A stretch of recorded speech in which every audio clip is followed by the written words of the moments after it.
Sa ikanong na sa ato RTV Presents, aminado ang pipila ka mga nagpuyo sa apartment sa karisgo sa ilang kahimtang apan misugal tungod kay wa sila'y kapaingnan. Atong tan-awon kung ang gihimong aksyon sa lakbayan sa Part 2 sa RTV Presents ni Luan Merondina.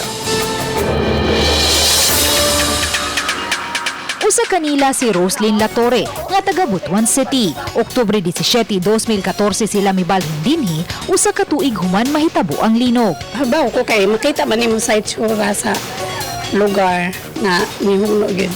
Nya ang dating nagpuyo dere ni sulti gyud nga kuan kanang mihugno gyud siya kadi man siya ngani hagdanan. Aminado si Roslyn sa dakong risgo sa pagpuyo sa apartment nga nagbarong ibabaw sa sinkhole. Apan kay way nakita ang kabalhinan, nagpabilin sila sa dapit. Muirugman ang panahon uban sa paglambo sa teknolohiya, apan wa pay ekipo nga makatagna sa sunod nga pagtayog sa dapit nga may sinkhole aron makalingkawas unta sa daotang hitabo. Dapat yun unta. Ang amo kitang ituro study ito, mag-calculate kita ni sa MGB ba? Aron nga tanawon gyud ang unsay extent kay sa sinkhole. Aron nga debo ka to. Ang mamarkahan atong area kanang area nga no build siya. Human masayod si Mayor Jonad Ahong Chan, personal niya kining gipasusi sa City Engineer's Office. Karon lang bago nasayran sa City Engineer's Office nga walay business, building o occupancy permits ang apartment nga iya sa mga berdin. Alang kang Suronyo, dili luwas ang luna nga gibarugan sa apartment nga may 20 ka units nga gipaabangan sa ubos nga kantidad. Kita naman ato dito sa situation gyud sa kada room nila.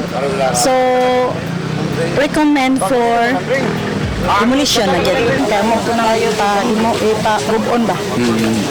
Sa man lagi nga di man sila manghawa. Kaya linog, di man manangin. Gamay lang lihok. Nya og inana kung digapon ang dokumento ika maoy liable na naman na sa record sa gobyerno nga gidili ang paggamit na sa maong saktura. Misaad ang mayor nga muhatag og assistance ang dakbayan sa mga apektadong residente aron masiguro nga mabiyaan gayud ang dapit ug di inahuwaton pa ang dakong trahedya. Uban ni June Solon, ako si Luan Merondina ug kini ang akong short dokyo.